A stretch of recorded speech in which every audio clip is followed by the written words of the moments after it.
Hello, everyone, and welcome to this Rouxbe live event. My name is Chef Ken Rubin. I'm here today with Chef Rick Moonen for some open office hours. Today, the two of us are here to entertain your culinary and cooking and food-related questions. We have an hour set aside so that when you have questions, we have answers. So this live event is a little bit different from other live events where we've held more of a presentation followed by Q&A, whereas today we're going to go straight into Q&A. So we're going to be available. If you've got questions about cooking, we've got your answers. So if you do have a question, go ahead in that right top hand box right next to where you see me talking. Go ahead and type in your question. Click on the black add box that will put that question into a moderation queue so we can have a quick look at it before we post it. Once it gets posted, if you do see a question that you like, you can click on the heart button.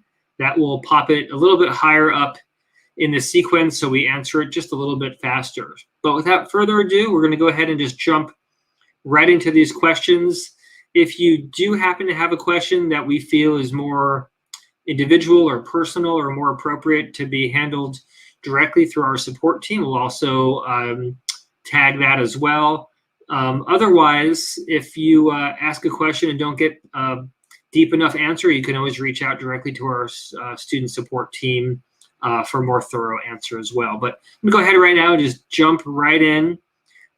First question is from Rosalind. It says, hello, Rick and Ken. I'm a 53-year-old passionate amateur cook and would-be pastry chef currently doing the professional cook's course. Knowing I'm too old to work in a professional kitchen, what other opportunities would you suggest? So, Rick, I'll just start off and maybe provide some suggestions here, but would love to have your perspective on this as well. I would say, certainly, Rosalind, if you're in our Pro Cook course and you've got an interest in cooking and you're sort of dabbling in these ideas of what you might be able to do afterwards, I think that, the whole notion of working in a professional kitchen can mean lots of different things. So I think if you're apprehensive about the pace or the requirements in terms of long hours or the 7 days a week or whatever components of that, make you have some pause, I'll say that, there are lots of different types of restaurants and lots of different types of working kitchens. One thing you might think of, just so you can build in some flexibility, really two things. One would be kind of the personal or private chef route. So in other words, you're going to be developing some skills, you'll be developing some, culinary talent for yourself, and being able to exercise that for the benefit of a family or a group of families in that private or personal chef capacity might be one thing. It's a lot more dependent on your availability and the time to work with a family or with an individual client, but really it'll give you a lot of flexibility, a lot of the kind of less stressful hours potentially, or less stressful in terms of the volume of production. The other thing I'll just mention, outside of the private or personal chef world, as an extension of that, thinking about doing catering and small events. So if there are things that you really kind of thrive on, or you thrive on the social nature, I would say that anything that you can have more control over the planning or the process part, that's going to be really, really important. But that's my suggestion. I'd love to hear what Chef Rick has to say before we jump into some of these other questions. Thanks, Ken. Rosalind, first of all, 53 years old is not too old. I'm 63 and I'm still going full-time at it. It's all a matter of what's in your head. You describe yourself as a passionate amateur cook and would-be pastry chef. I suggest, and I don't know what drives you. If salary is of the utmost important and a certain pay scale is important to you, that'll probably narrow down your opportunities if you want to deepen your passionate quest. The best thing to do is get into a kitchen and work under someone or with someone. And if you're flexible enough to work within their budgetary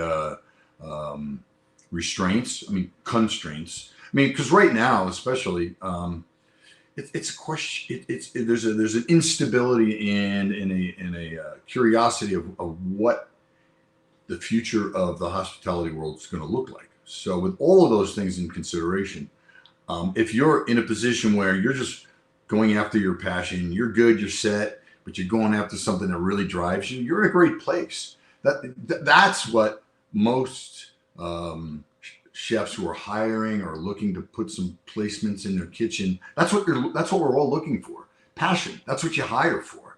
And obviously to have rudimentary directives such as the Rouxbe courses, which are fantastic, great. Congratulations, Rosalind. That's wonderful direction you're going in. But try to get your foot in the door.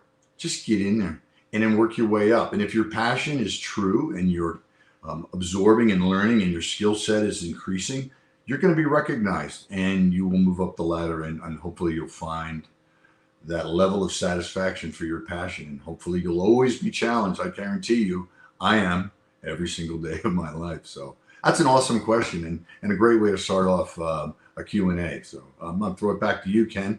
But Rosalind, don't give up. Have fun.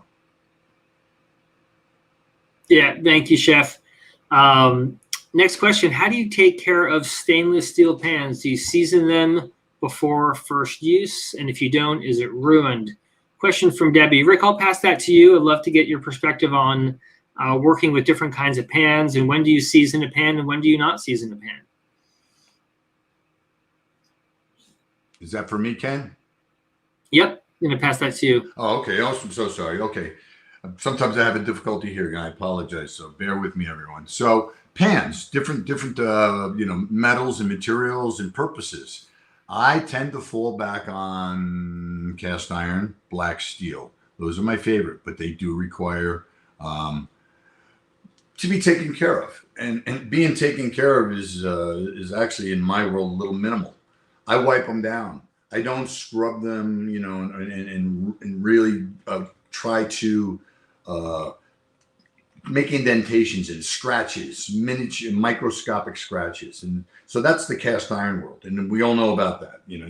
I just keep them in my ovens, and if the oven goes on, I just let them heat up and cool down, and they form a carbon non-stick surface. And that's, again, black steel and carbon. So back to stainless. Stainless is a great product. I love it. I use it all the time. Most of the time I use stainless for making stocks, for things that have liquids involved, braises, etc. Because the cast iron doesn't work as well. I'd use cast iron for everything, or black steel. But stainless has an amazing usefulness to it. If you're going to saute in stainless, you don't have to pre-season it, really. Just use a good amount of lubricant, whether that's olive oil, lard, butter, whatever. Use it generously. And when you clean it afterwards, use a soft pad, not Brillo. Don't get deep. Don't get ugly. Don't put scratches in it. If you think microscopically, the same thing with treating your knives. If you kind of figure out how the blade is supposed to look, you'll start to connect with it. So stainless, not knowing the brand, is a great product, and it does not need to be pre-seasoned, but it's a matter of how, after the first use, how you take care of it. You want to keep it clean. You're almost like polishing it. Stainless likes to be polished. So think of that level when cleaning your pan. Sorry, I'm going so deep into it, but it's almost like cleaning your car. You don't scratch the surface of it. You polish it. So you want to polish stainless. You want to create a crust ultimately on cast iron if it's coated in ceramic like a Le Creuset or one of those categorically ceramic coated pots. Those require a polishing as well. So there you go. Pots and pans 101. Rick Moonen. Back to you, Ken. That's great. Yeah, I also have a real affinity towards using black steel or cast iron. They do require a little bit more care, as you said, and keeping them wiped down and oiled and those sorts of things. Stainless requires less care. It's a little bit more forgiving in that category, I would say. It doesn't, have that finicky nature about wanting to be dried and all those other things that those pans that could otherwise rust or have some discoloration might have a need. But it's a great thing to be thinking about, because ultimately, the connection that you're making to your equipment that you're working with is going to be really important. And knowing that what you use is going to be, really critical for your ultimate success. So if there's certain things that you're trying to work with and you're really looking for that exterior coloration or the crust, or you're looking for ease of cleaning or some other attribute, all those things are going to be really, really important when you're thinking about your pans. Next question here. I'm thrilled to be enrolled in the Professional Cook Certification Program. In your opinion, do you think we are at a disadvantage because our foods can't be physically sampled or tasted as part of the grading process? So really good question, Meg. I would say, having taught culinary the last 20 years in a variety of different contexts, in person, on ground, at brick and mortar schools, at small schools, it's schools for home cooks, it's schools for professional chefs. And now here at Rouxbe, serving a variety of different populations, I would say that there's certainly a piece missing. If I can't taste the seasoning, let's say on your soup, or taste the acid balance on a vinaigrette, there's certainly something that's missing from that experience. But I would say on the flip side, we're able to do so much an evaluation, so much of an assessment based on the information that we do have. So for instance, if we're trying to get to the balance, the acid balance on a vinaigrette, and you send us your mise en place that shows, proper proportionality between your oil and your vinegar, or between your oil and your lemon juice, or whatever your acid is, and we see that your measurements look to be about right, and then in your evaluation, in your description, you're giving us all the sensory information that lets us know that it actually is in balance, or it has an acidic, quality to it, but it's not overpowering, and you're able to characterize it a certain way. All those things become really important too, because ultimately each one of us are going to taste things slightly different. And if your vinaigrette, again, just as an example, is really, really out of balance, when I taste it, I can give you the feedback to say, hey, you might want to use less acid, or use this sweetener to balance it, or increase your oil, or to, add some other aromatic or herbal components, or whatever it might be. And those are going to be really, really key. We can do a lot of that just based on what we see, and based on the description, and based on, what the final product ultimately turns out to be. So I wouldn't say you're at a disadvantage. I would say that learning online with us, you're going to get certain types of data and information more privileged on our end, and other information we're going to require from you some input to get the gaps filled in.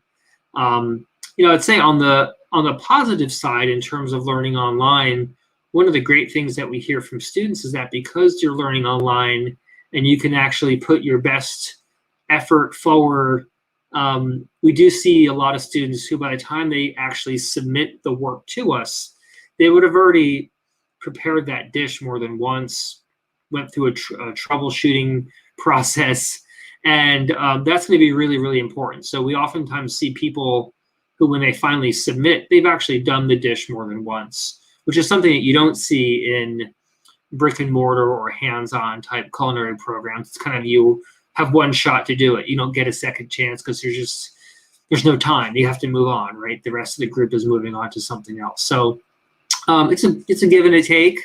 They're certainly not equivalent, but I wouldn't say that you're at a disadvantage in terms of your overall education. Next question here. The basic bread lean dough recipe calls for mixing salt directly with the flour, yeast, and water rather than adding the salt after the first rise. Does it really make a difference when I add the salt? So great question. I'm going to just take a quick stab at this. I'll let Chef Rick also jump into this. I would say, adding salt, yes or no, makes a difference. And, the short answer is, of course, it makes a difference. You're changing the way the yeast is able to grow and reproduce and kind of do its work. Anytime you add salt to a product that has yeast in it, you're going to diminish the effectiveness or the strength of that yeast, just because salt and yeast kind of fight each other a little bit. But you're not going to diminish the ability for the yeast to do its work completely. You're just going to limit it somewhat. So what you might see depending on when you add the salt or how much salt it is by volume or the percentage of salinity, you might see that salt can slow down or inhibit the speed of the yeast activating, but it's not going to stop it unless you go to really, really high salt quantities. So I would say that, both approaches work. I tend to, add salt.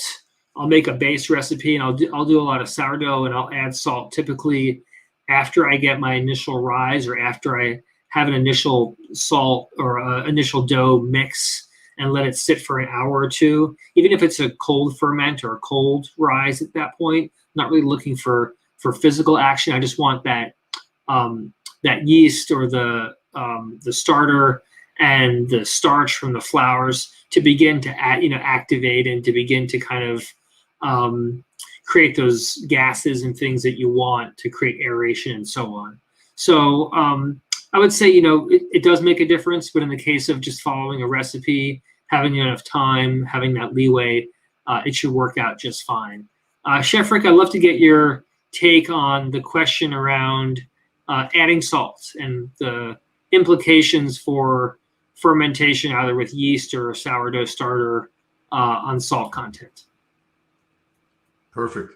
It's a really good question, Sharon, to be honest with you. It's pretty deep. It's about getting to know your yeast. There's thousands of yeasts, wild yeast. They're everywhere. No matter where you are in the world, there's yeast in your environment. And like Ken said, if you're going to add yeast to your bread, like there's yeast in the recipe, you're probably picking a yeast that is chosen for baking, be it Red Star or Fleischmann's or one of those type of bread yeasts or yeasts. They're strong. They're hardy. They create a little acidity when they start to consume sugar, and they give off carbon dioxide, which is leavening. And as long as you've got gluten, you're on your way. So if you're adding a yeast that's proven, it's commercial, it's stronger, I don't think when you add the salt is much of an issue at all. And I believe this is what you said as well, Ken. But if you're creating your own leavening, like you're doing a starter, you got a mother, you're feeding it every day, you're playing around with it, you're creating its own acidity, because that's what naturally happens with the wild yeast in your environment. I put an apple in the environment when I'm doing my mother. I do it inside my oven that's not on, and I regulate the temperature by turning the light bulb on or off. So it's draft free. It's a really great growing environment. I try to have my yeast, my mother, as strong as I can, but I still add my salt after the first rise, because I don't want a chance, knocking that yeast down a little bit. You want it to be as hardy as you possibly can. So when to add, salt is important. Always add salt to your bread. I would add it on a secondary rise when it's of a more natural mother-based sourdough starter scenario. And when you add it with a hardy store-bought dry yeast that you've reactivated, it's and you've given it 15 minutes of start time, of a head start. It's nice. It's foamy. You've got a hardy thing. It doesn't matter when you add the salt. And I'm sure your bread's going to be delicious all the time as long as you do add salt. So enjoy. Back to you, Ken. Yeah.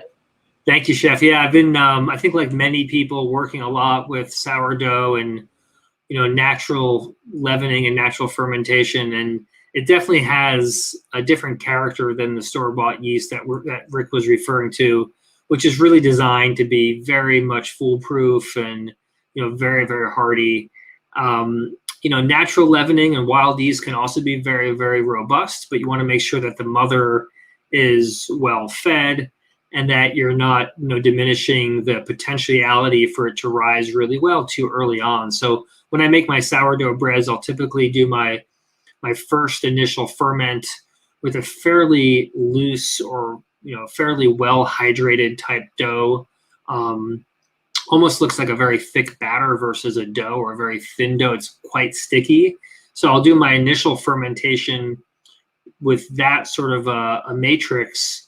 And then secondarily, I'll add, salt and a little more flour to bulk it up and to create the context with the flour and the gluten development to create the structure for more rise. If a dough is too loose or too hydrated, even though it might be, bubbly and gassy and all those things, it's not going to have the structure from the gluten because of just too much liquid to create these nice big pockets. Ultimately, it might actually kind of collapse on itself. So there has to be that balance of hydration and structure from the gluten. And I also agree that, bread without any salt is just not going to taste as good. So even if the salt level is somewhat low, it's going to be important for the overall flavor dynamics of that product to add some salt to it. Next question, will the Pro Cook course help me recreate restaurant dishes I've had? For arrabbiata, I'm lost what flavor adjustments to make. Is it more thyme? Is it more pepper or half a spoon of sugar? How can I know? That's a question from Akil. Chef Rick, I'd love to have you take a stab at this. We're talking here about flavor balancing, flavor building in a sauce. How do you know when you've nailed it? Well, thank you, Ken. I love this question, and everything is subjective. It's your palate at the end of the day. You're following a recipe, but you're trying to determine, have I hit it? Have I nailed it? And it's all about a balance. And I call it the party in your mouth concept. It's when you've got the perfect balance of sweet, salt, bitter, and acid. And what happens is you get that umami effect where you're underneath your tongue, you're salivating a clean flow. It means that your palate, your mouth, the beginning of your digestive tract is reacting naturally. And that's when you've got a good party in your mouth, that perfect balance. So, acid and salt play similar roles in cuisine and actually in beverages. If you're talking about wine, you're talking about acidity. Acidity is the first thing that hits your palate. It's what wakes it up. And then you start tasting the nuances of the fruit, the wood, and all of those. The alcohol level is going to be there as well. But the first thing that strikes your palate is acid, and also salt when it comes to savory.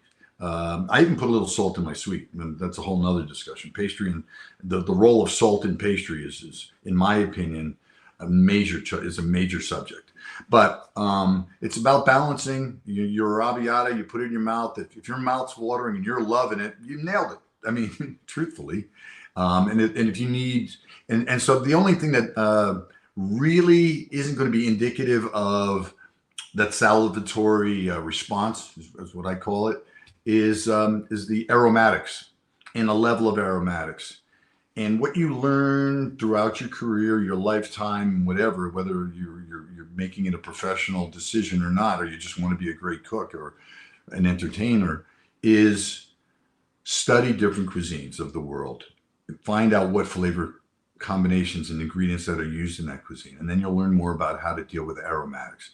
Do I add cumin to this? Do I add, because that's cumin's going to add a little bitterness, but that's not a bitter component so much. It's more of an aromatic. And there's a lot to choose from. You open up your spice cabinet, and that's when your creativity comes in. As long as you've balanced bitter, sweet, salt, and acid, you've done an amazing job.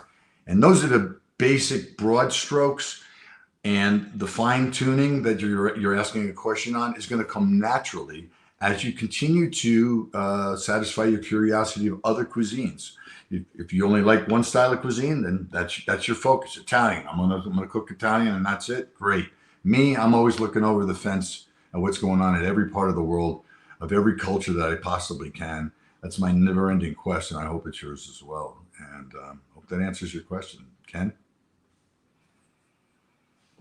Beautiful. Thank you so much, Rick. Yeah, I think that you're totally right in terms of understanding your senses and your palate and finding your own, kind of finding your own way. What's going to work for you? What's going to be the thing that makes you feel really good about eating those things, and kind of finding your own culinary voice. Super, super important.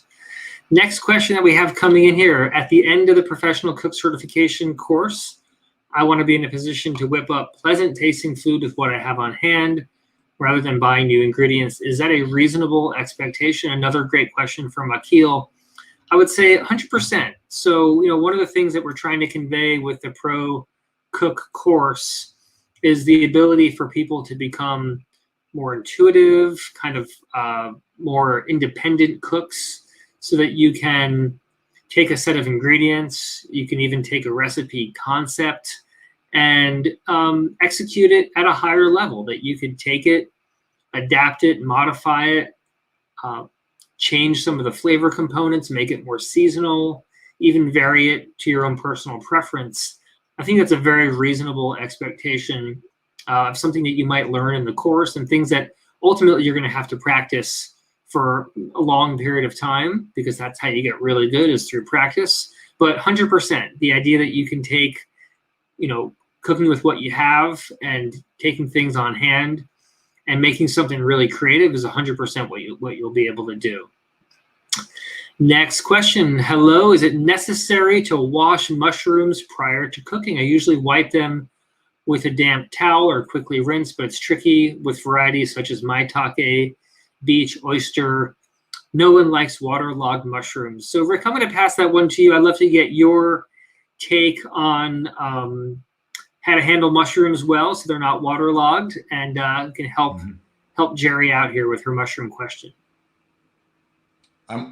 It's a great question, Jerry. There's so many different mushrooms out there. It's not a same answer for every single mushroom, especially if you're foraging for your own mushrooms, for instance, or you know your source. First of all, if they're cultivated mushrooms, the little bit of dirt on the outside is easily wiped off. That's enough. I agree with you. I do not like waterlogged mushrooms.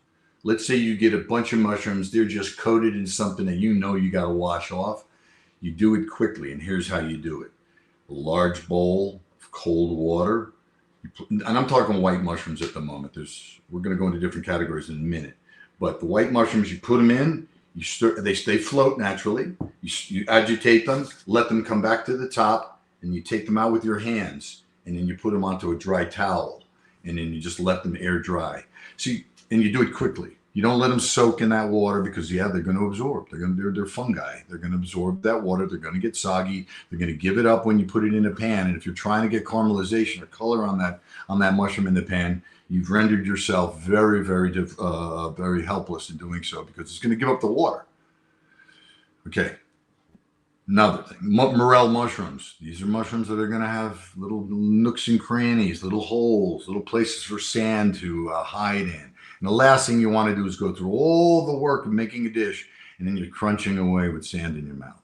So in that case, morel mushrooms can handle a deeper wash, if you will. Really agitating them, letting them float, taking them out, putting them on a towel. Again, when it comes to maitake, beach, oyster mushrooms, these are cultivated mushrooms. I'm assuming 9 out of 10, unless you're getting them from someone that's in an area where they're growing naturally.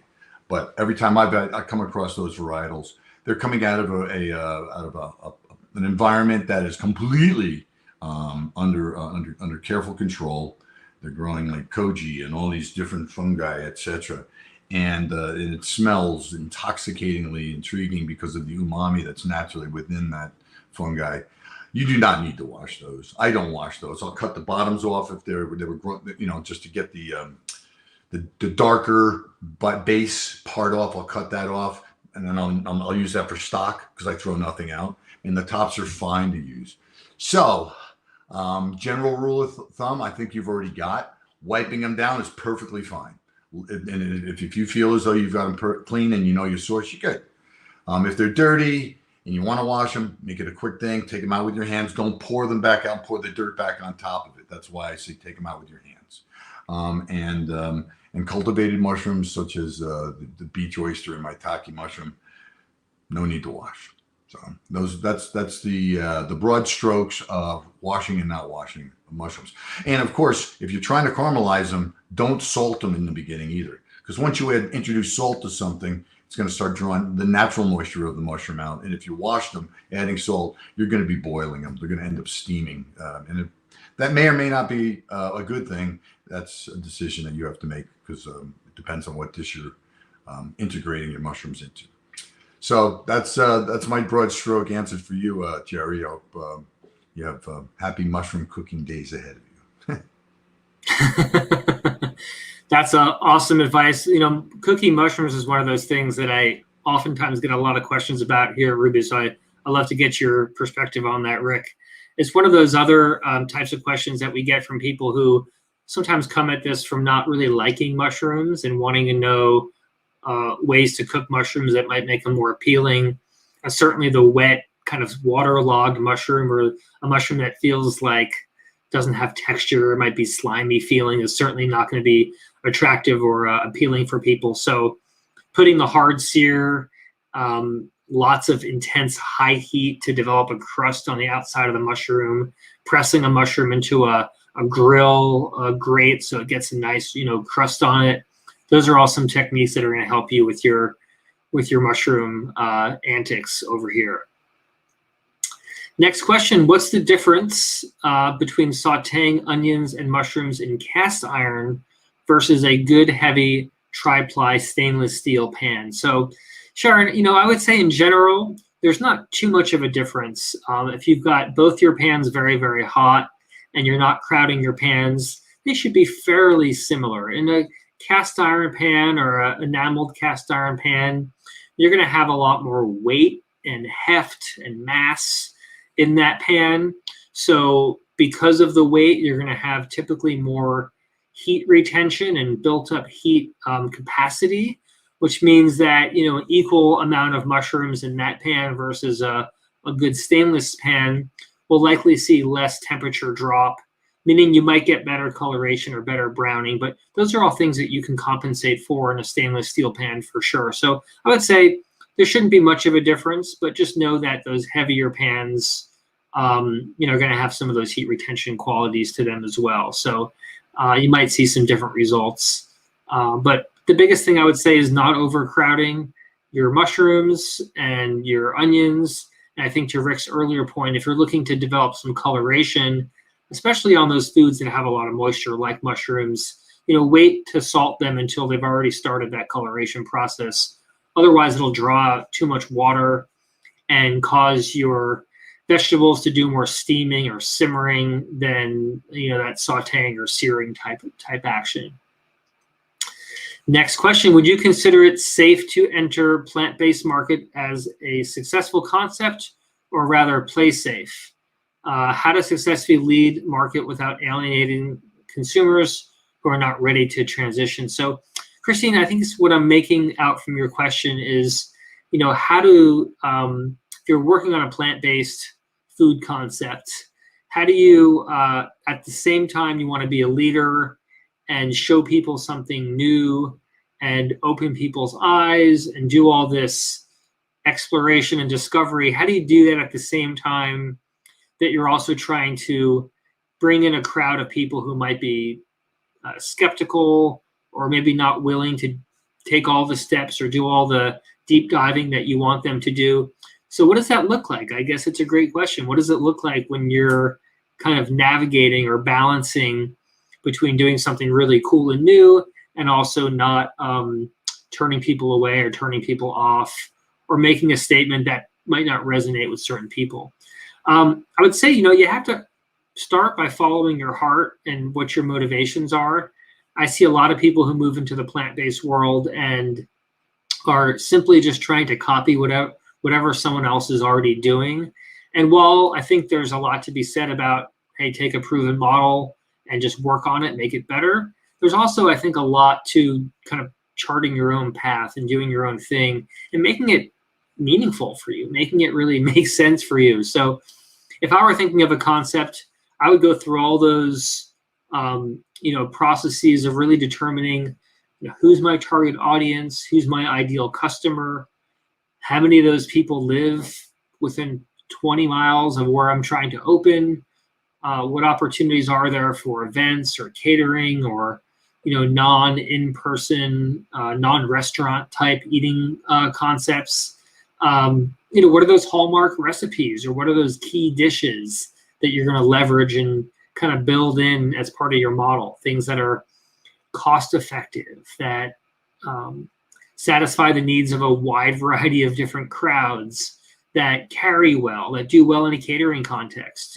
These are all the things you're going to have to figure out through some trial and error to see what really works for you. I would say certainly right now with COVID, that overall, if you look at the food service space, it's a space that's struggling a lot. There are a lot of businesses that have gone out, gone under, a lot of businesses that are struggling to recreate themselves through the basic question of how do we distribute food now. And that would be one of the first things I do, is you really want to take a look at, well, what's the market you're trying to fill? What's the niche you're trying to work on? Who's going to be the ideal guest or customer for your product? And, are there a lot of those people right around you? If not, you're going to want to think about something that's going to be sustainable for a business. Sometimes the good idea is just an idea, and sometimes it's really worth acting on. So that's the important piece. Rick, I'd love to get your take on, I guess, this bigger question about doing something safe versus taking some risk. Maybe it's just a different frame on this type of question, but let's chat a bit about what it means to take a chance, to go out on the edge a little bit. Yeah, I love it, because it's an ongoing conversation that everyone in our industry has. We're always taking chances. You have to take a chance. Ultimately, you have to have a level of confidence and comfort, and as long as you feel a passion within you, it's generally a really good idea. Okay, so when we're talking about plant-based, I don't think there's a better time than right now to forge further and deeper into the plant-based world. Reason being, during this pandemic, many people most people are quarantining themselves at home. And a lot of people that never had the time or interest are now growing their own on some level. Everyone that I know, I'm sharing all kinds of stuff from my backyard. I like to grow things as well. But those that haven't in the past, so the market is broadening itself naturally. People are starting to taste arugula for the first time in their lives, because it tastes peppery. It's not those big bags of green leaves that are out there in the mass market that taste like nothing. Don't get me started. That pisses me off. It's real food, and plant-based foods are real foods. There's so much to learn. There's so much that hasn't been explored. I find it as a market that's hungry to expand. So from my perspective, it's much better than playing it safe. I say at the very least, it's play safe. And if you're passionate and you're good at it, and you have a desire to be creative, I think the risk factor is never been lower right now, today, going forward, than in the past. And there's always been vegetarians, and I can go back decades where that was the poor vegetarians of decades ago, because everything was just steamed vegetable plates. That was it. No one wanted to deal with it. There was cuisine to be dealt with. No one really recognized it. Today, vegan, vegetarian, and plant-based is so recognized as cuisine. There's such a market for it. I don't even think that the surface has been really scratched in that category, Ken, to be perfectly honest with you. I don't know what you're feeling, but that's my gut feeling. Well said. I agree. I love the bullish attitude also on being creative and taking some risks right now. It's great. Next question coming in here. Hi, Ken and Rick. Many thanks for all your knowledge and care to all of us. When making a veg burger, this is to play on your response here, Rick, making a veggie burger, which includes mushrooms, how would you treat the mushrooms? Cook first or mix everything raw then cook? Rick, what's your take on the veggie burger with mushrooms in it? How do you treat those mushrooms? Again, it's gonna matter on the moisture content of the mushrooms. You don't want the mushrooms weeping out all of it, because you're going to end up seasoning your burger sooner or later with something. Whether it's there's going to be some salt being added of some sort, and salt takes out moisture. So I would suggest that you cook, caramelize, whatever you want beforehand, cool them off, and then integrate them into your burger. You'll still have that's what gives it the meaty texture. That's what you can feel the resistance, resilience. And if you've eaten meat in your lives, and that's what you want, but you're now, that's your memory or your benchmark, then mushrooms are amazing. Sunflower seeds are as well. I like to put those in my burgers. But back to the mushroom question, I would saute them before, but if they're dry mushrooms or mushrooms that do not have naturally a lot of, that are normally low moisture mushrooms, I think you can add them with confidence, because a little bit of moisture in your burger when it's cooking is also, is also a goal. You want to have juiciness when it's done, and the mushroom can provide that. So it's a matter: is it going to give us a lot of liquid or a little bit of liquid? A little bit of liquid, you can add it without cooking it, but I would pre-cook my mushrooms probably 9 out of 10 times when making a vegetable-based burger. But you can. Yeah, 100% agree. I would also, 9 out of 10 times, certainly cook those mushrooms beforehand. You want to make sure you can season them, draw some of the liquid or moisture out. It's going to concentrate the flavor of the mushroom. It'll give you a chance to infuse the mushroom with some aromatics or some herbal flavors potentially as well. So I would typically, get those nice and sauteed, even reduced down with a little bit of wine and shallots and herbs and things. Make a really, really flavorful base for those mushrooms. And then that way the veggie burger that you construct is really leveraging already deep developed flavors versus depending on the cooking of the patty or the burger to create all those depth of flavors and those kind of dynamics. So 100% agree. Next question here. Hi, chefs. This course has been an amazing learning experience. I've been practicing spherification technique and got results, but I'd like some tips for best practices, specifically for vinaigrettes-filled spheres and caviar. This is from Lisa Ann. Wow, Lisa Ann, great question. We're getting into some modernist cooking, or what used to be called molecular gastronomy. This idea of spherification, when you can take liquids and make stable gels with them. And spherification is a technique. When you say spheres and caviar, this is a technique that the modernist kitchen uses a lot for garnishes. You see it as part of dishes where they call them caviar, but they could be completely plant-based. These little shapes, these little spheres that you basically can make with different flavors of purees or liquids. So this question specifically from Lisa Ann, though, is about using vinaigrettes in spheres and different types of caviar. I'll start by saying that I'm not a real expert in modernist cuisine. I've dabbled in it. I've done a little bit of work in spherification, but it's been some time.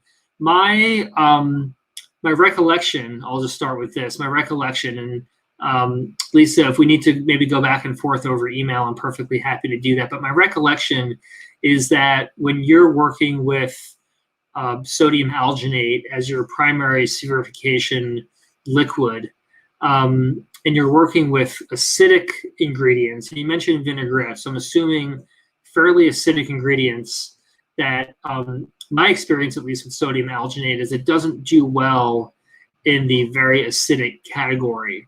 I typically found that you want to be above a pH of 4.5 or so, 4.5 or so, certainly, to get optimal results in terms of spherification. One of the things that I have used in the past with more acidic types of caviar, and I've done this in the application, not for vinaigrettes, but in the application of acidic fruit juices, citrus juices in particular, which I know are going to be at that 4 pH or even below the 4 pH, is that you'll oftentimes have to add, using the sodium alginate as your primary spherification gel, you'll oftentimes have to add calcium citrate to that, which could actually help with the pH.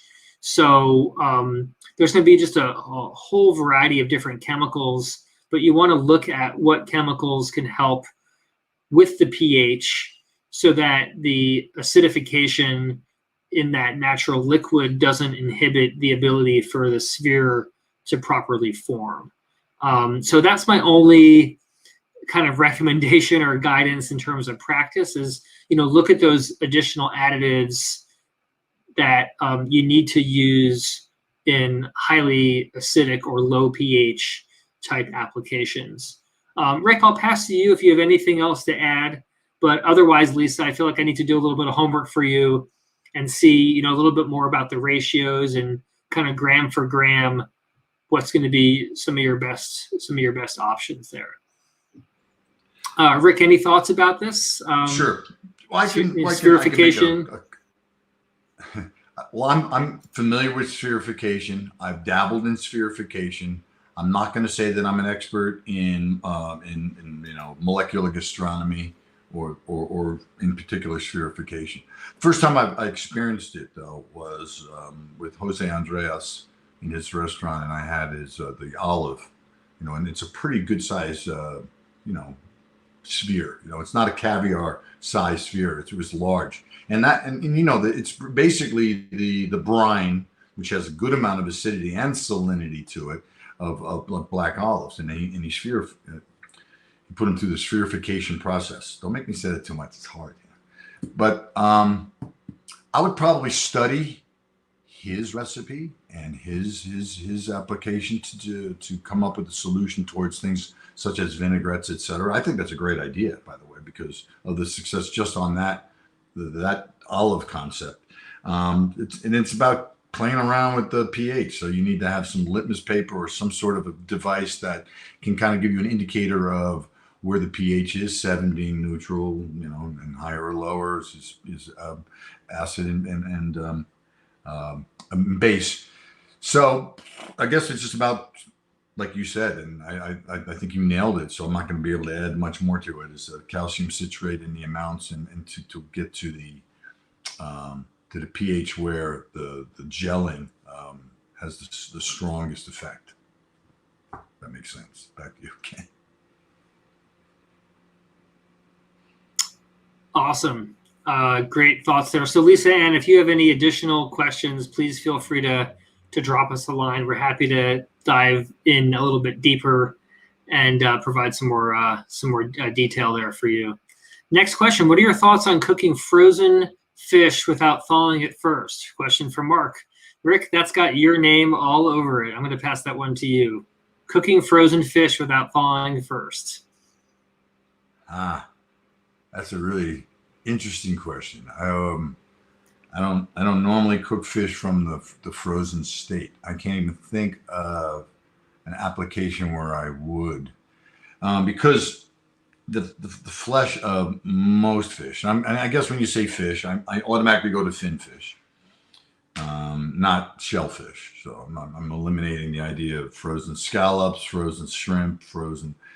I'm from the old school, slacking it out and doing it in a manner in which it's not rapid, because you're dealing with cell walls, and the cell walls in something that has low pH, such as fish, poultry, they're softer walls, and they tend to break faster, giving a lot of liquid away. You want to maintain that liquid.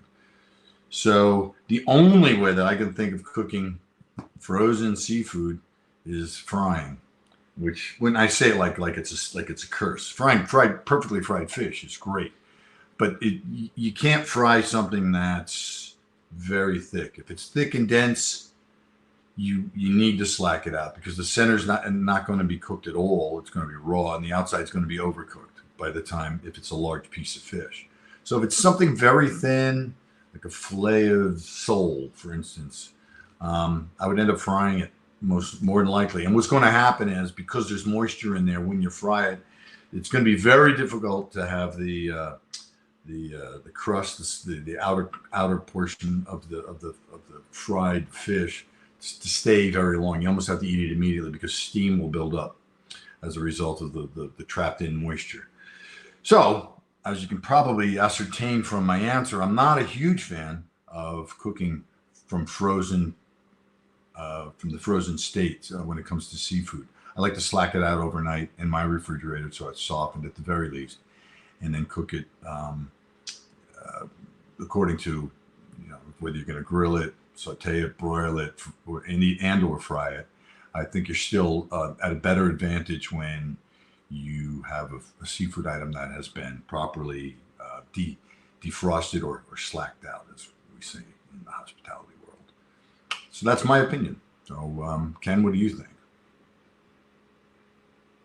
Yeah, I would tend to agree. I think that you're right that when you're preparing fish, that the integrity of the product, the physicality of it, the cell walls, as you said, is going to be really, really key in terms of maintaining the right texture and the balance of having the fish cooked to a proper internal temperature and also have the texture maintained in a certain sense. So yeah, 100%. I think that if you're able to take the time to slack it out, to let it thaw or partially thaw even overnight or over the course of a day or two, that's going to give you, in general, much, much better results, more consistent results, more even cooking, and so on. Next question we have coming in is from Carol. What is the perfect temperature for frying a steak medium on each side? So Carol, typically when you're talking about steaks and internal temperatures, you're going to have kind of a range of temperatures that people generally agree is going to give you that temperature. When you're talking about cooking a steak to a medium temperature, you're talking about what's generally known as about 140, give or take a few degrees. So, if someone were temping out a steak that was medium, I would say if you were at 140, you're probably spot on. If you're at 137, 138, you could be in between a medium rare and a medium. If you're much above 143 or 145, then you're getting out of the medium category and approaching more of a medium well. But give or take, 140 is going to be that temperature that you're looking for in terms of medium. Of course, that depends on the thickness of the steak and your carryover and other things. And everyone always has a little bit of a different idea about what some of these things mean. But that's kind of the general guideline. Rick, I know you've been doing a lot of work with a steakhouse group, so I'd love to get your take in terms of temperatures and what that range realistically might look like for someone. Perfect. I think you're spot on, Ken, with the temperature. I would take it off the heat source at internal temperature of 140. And again, like you said, it depends on the thickness of the steak. If the steak started out at room temperature, if you had a chance to pull, let's just say a 1-inch steak, just so that we have an argument. All right, so it's an inch. That's a good size. That's a good thickness of steak. You want it to be seasoned really well so you create a crust. At least that's my goal. And if it's high heat in your pan, and the pan should be preheated if you want to create that crust. If you have it at room temperature, you're only going to need 4 or 5 minutes per side for about an inch. If you're basting it with the fat that's in it, then you pull it off at 140, let it rest for 5 minutes, and you got yourself a beautiful medium steak. So I'm pretty much reiterating what you're saying. That's the rule of thumb that we use at Perry's, where I'm the master development chef, and you should just replicate that at home and have the same results.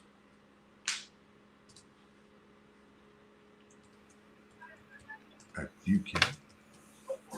Wonderful. Next question here comes from Laura. It says, my daughter has been working for high-end beard and Michelin recognized restaurants and chefs. Recently recovered from COVID. Her fiance still has no sense of smell 5 weeks post. How will front of house staff be protected as they are called back to work?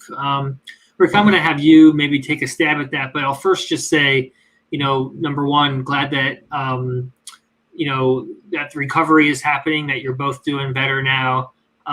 Everyone that I've known who's had COVID and been impacted by the virus has just, told stories about how difficult it was, and just so sorry to hear that, even afterwards, sense of smell hasn't returned. That's a really, really challenging thing. But Rick, I'd love to hear your takes on the question of when restaurants reopen, what do you think some of the best practices might be for how people are going to be protected? Great question. It looks like Laura wants to know how the front of the house staff is going to be protected as they're called back to work.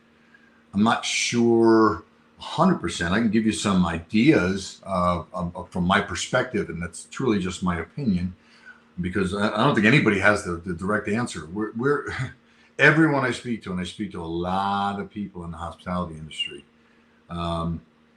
it's kind of a wait and see scenario. Regulatory changes need to change, obviously. So I think that we're following protocols right now that are spacing percentage of people at depending on where you are in the United States, what state you're in, your marketplace. If you're as of my voice is coming out to you, if you're in a state where they say yes, you can open, as of yesterday. Well, the regulations that are being dictated are more of spacing, and I think the individual establishments are creating their own higher level of protocol if they're smart, especially in the higher end restaurant world. So I think higher end, they have a lot more at risk because it's even a tighter margin, and it's perhaps even a riskier market in certain ways. And this is the opinion of conversations I'm having. This isn't the world according, this isn't the gavel coming down and that's the way it is. These are opinions and conversations. But I think that each individual establishment is going to have to create their own higher level of protocol and project that upon the customer to create a deeper trust, because there was already an established trust before COVID-19, and now there's got to be a deeper trust. So the typical mask in front of the house has to wear masks, in my opinion, because they stand over you and they take your order, and that's when droplets of moisture are microscopically having a field day. So you need to have that mask. Probably gloves are a way of expressing a level of confidence in the guest, but even gloves can be contaminated just as easy as your hand or raw hand. I mean, you can still touch something that's going to contaminate. So changing of the gloves, clean gloves, mask, probably very important, and the higher levels of protocol that are being practiced in the establishment in which you're employed or connected with are extremely important, I think, going forward in maintaining and continuing to build a deeper confidence in the trust that we must have between what we do as a hospitality industry and the consumer's needs. So I hope that kind of answers your question, because there seems to be a couple of different levels. Your daughter works at these restaurants. The no sense of smell. That's weird. I don't know what. I don't know too many people that have lost their sense of smell, but 5 weeks later, that seems like a long time. I'm not a doctor, but I would feel as though that slowly but surely that's going to return. But I can't tell you that for certain. So as far as protectiveness, we're definitely going to have to, the hospitality industry in general, especially on the higher end, is going to have a mechanism to project their protocols so that consumers have confidence. So I hope that gives you confidence as well. So Ken, I don't know how you feel about that, but that's how, from my conversations, how I feel. Yeah, I would tend to agree, Rick. I think that so much of what is going to happen is going to be that restaurants and hospitality organizations are going to have their own procedures in place for protecting their own workers and for protecting guests. A lot of it will have to be based on design for health strategies around distancing and how many people and how close. And I think certainly wearing face masks, gloves, having public-facing hand washing so people can see how much hand washing is going on versus having it be behind closed doors. All those things are going to be really, really important. And I think, by and large, the industry will be very much changed for the foreseeable future based on what those requirements look like. So I can see some really massive changes overall in terms of restaurant design or the design of the eating experience, let's say, 100%. To go through some of these other questions, we're approaching the hour here, so we want to get through these next questions fairly quickly, just for the sake of everyone's time. Next question, we have breaded chicken wings tonight. What do I add to the breaded part? Do I add marinade to the breading? So Arif, I would say just as basics, you want to have, if you're working with chicken wings, you're going to want to marinate those chicken wings, for as many hours as you can, even overnight. And then when it comes to the breading part, it can be as simple as just dredging in flour or using like a 3-stage breading type approach, or using the natural liquid that you have from the marinade and using some kind of a breading crust or starch or flour, meal of some sort to apply on the exterior. But I would not add any marinade to the breading. I'd simply think about the breading being an exterior treatment to the already moist wings that have been marinating. Next question here is from Toss. Sometimes I have the feeling that although the recipe is good and I execute the steps correctly, the end result is not what I want. I tend to blame the ingredients. Most vegetables come from greenhouses.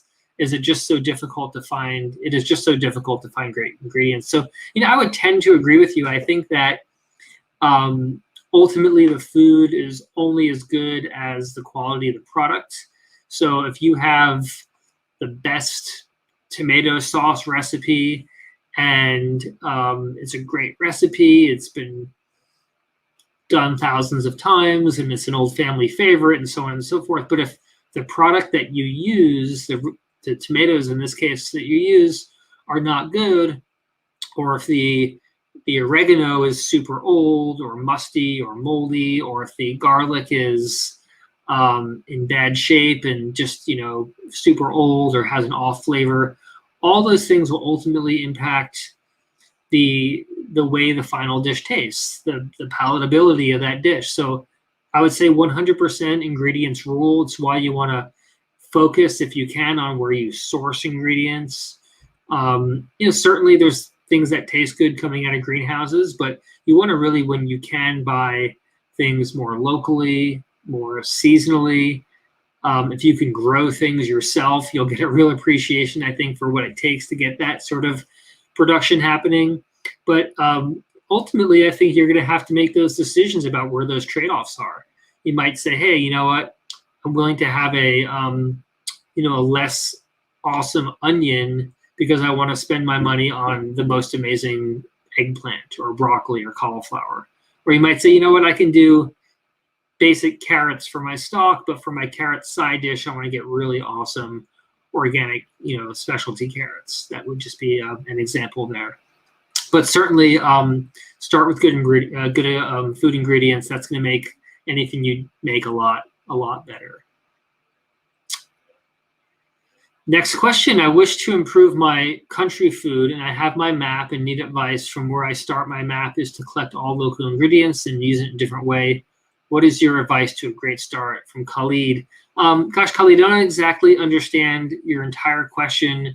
It seems like you want to, do some work to improve the food from your home country or to do a better job cooking those foods.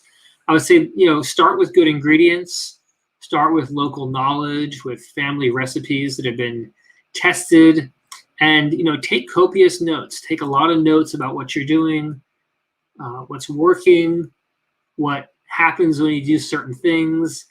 And, the more you kind of study and take notes and provide a loop of feedback for yourself, I think the more process you'll find you're able to dig into, it can start to unfold. You'll get a really good sense of how ingredients are used, when you use them, when you don't use them. And also for yourself, I think just developing your palate. You'll get much, much better at tasting food, knowing what you prefer and why, and then being able to modify or adjust those things. That's going to be really, really important. Next question here. I love sambal. However, I am now plant-based and struggling to transition a recipe. Do you have any suggestions? So, Laura, sambal is a broad category of chili-based sauces or pastes. Sambal can range from, very, very simple, essentially just chilies ground with some vinegar and some salt. Some sambal recipes, I think to your point, also have shrimp paste or fish sauce or some other ingredient that might not be plant-based. Typically added in fairly small quantities to kind of round out the flavor or add more depth of flavor. But I would say 100% you can make sambal or even buy sambal that is of a plant-based variety. In other words, just chilies, vinegar, maybe lime juice.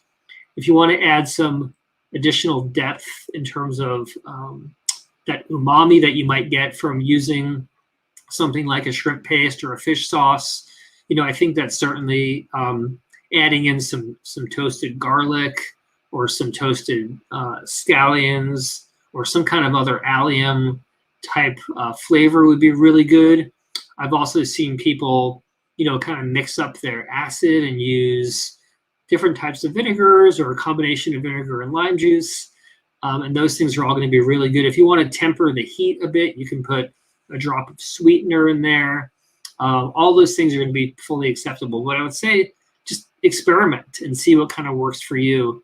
But certainly no animal products are required in this context. Next question. My new induction hob has all these settings for automatically controlling temperature through sensors which measure it and provide feedback. Are you in favor of using those? I kind of miss my gas hob though. Another good question. I would say, when it comes to cooking, there's all kinds of, autopilot or whatever, auto set and go type approaches. Those may or may not work. I don't really know. I haven't used them. I would say for most people, when they're learning to cook or want to have some level of engagement or involvement with your food, I would just say, the thing that you want to really kind of focus on is just the quality of the cooking and the outcomes.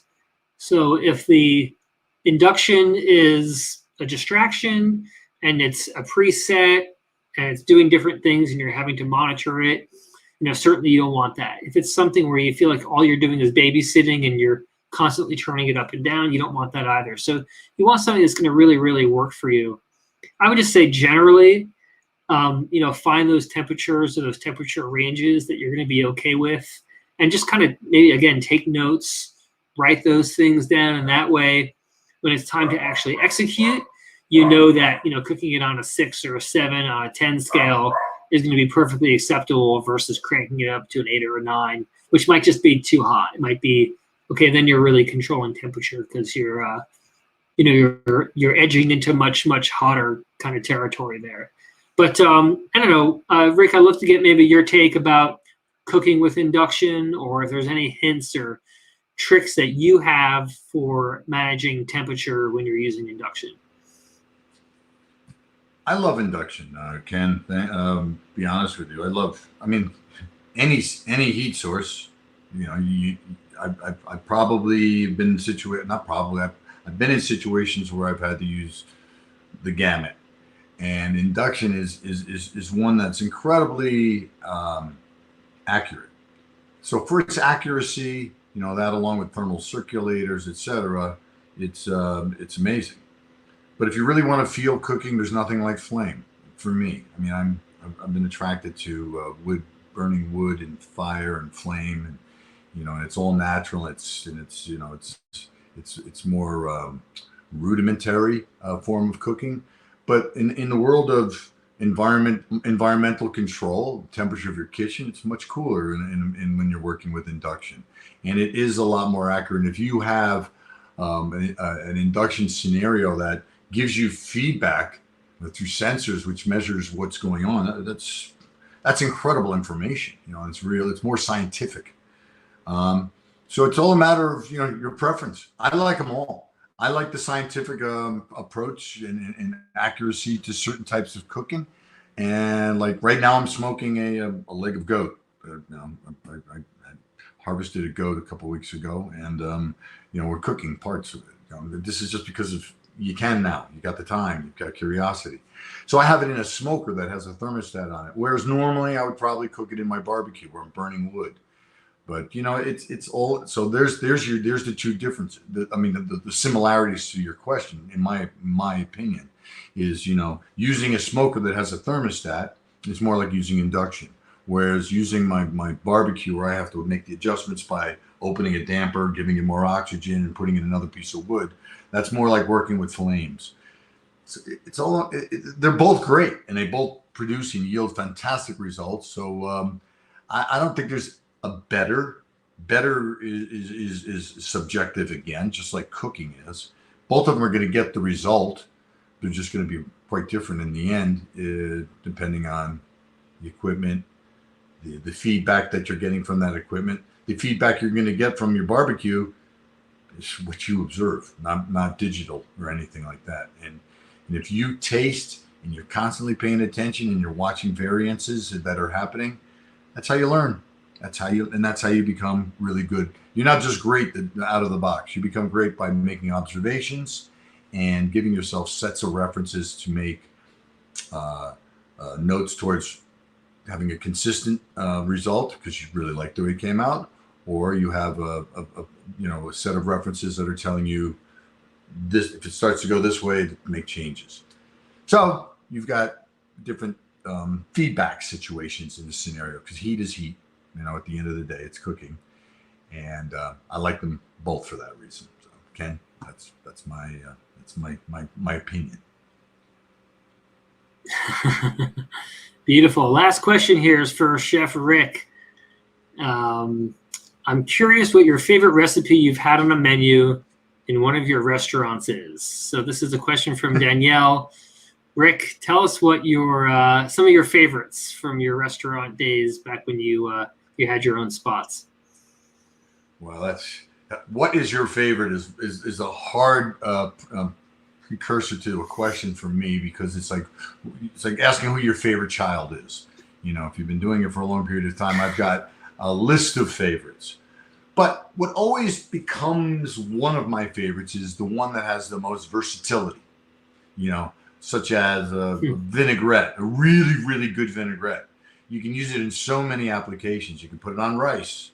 You obviously salads. You can put it on fish and seafood because it's got, a good acid, aromatic balance. The thing that makes your mouth water that I described earlier as how I define a successful dish.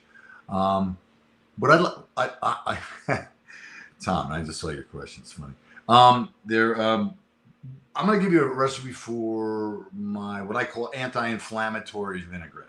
Okay, and it's something I came up with. I use it on my menu with all kinds of like raw salads, so like chopped up vegetables and greens that I could get my hands on, and then some nuts, and then I put this vinaigrette on it. It's so good, and it's equal parts by weight of peeled garlic, peeled ginger, and unpeeled turmeric, because I'm not peeling turmeric. You can forget it. I'll wash it if it looks like it needs it. And I'll take those three items, ginger, garlic, and turmeric, and I'll puree them until they're coarsely ground to the size of, let's just say, like pickle relish. So it's small little pieces of each. I put them into mason jars. If I got a mason jar that's this tall, I'll put this much of that mixture in, the 3 garlic, ginger, and turmeric. Then I'll pour some liquid aminos in there, enough to cover it. And I'll add some apple cider vinegar. Then I'll top it off with some flaxseed oil. And the reason I use flaxseed, there's many different reasons. Flaxseed oil is very good for you, and it also stays liquid in a refrigerator, so that when you pull this vinaigrette out of your refrigerator, you don't have to wait for the extra virgin olive oil to stop being so thick. It doesn't have to thaw out. You don't have to thaw out your vinaigrette. And depending on what I'm doing, sometimes I'll add some toasted sesame oil just to flavor it. But that basic liquid aminos, apple cider vinegar, ginger, turmeric, and garlic, along with flaxseed oil, shake it up, put it on almost whatever you want, it became a universal vinaigrette for so many things other than just my raw salad. So that's off top of mind, one of my favorite recipes that I've had in my restaurants over the years. Beautiful. And the last question. Now we have the last question. The question from Tom is, Rick, how'd you get your hair cut? My wife is a stylist, and she cuts my hair. I'm fortunate to have an in-house stylist, I guess that's the way to put it. Not that I look great every day, but I try to look professional when I come on these live events for you all. So it's a great question, but it's an in-house. Like my wife says, she's now married to the maintenance man, the pool guy, and the landscaper. So she's we get to exchange services in that regards. I cook a lot, so does my wife. So it's an internal benefit that I have. But thanks, Tom. Perfect. Well, thanks again, Chef Rick, for joining today, and thanks for all of you for asking such awesome questions. We went a little bit past the hour, and just wanted to thank you for for tuning in and for viewing after the fact if you're viewing us not live today. And we'll look forward to seeing you in class some more. And until next time, keep cooking and take care. Bye-bye.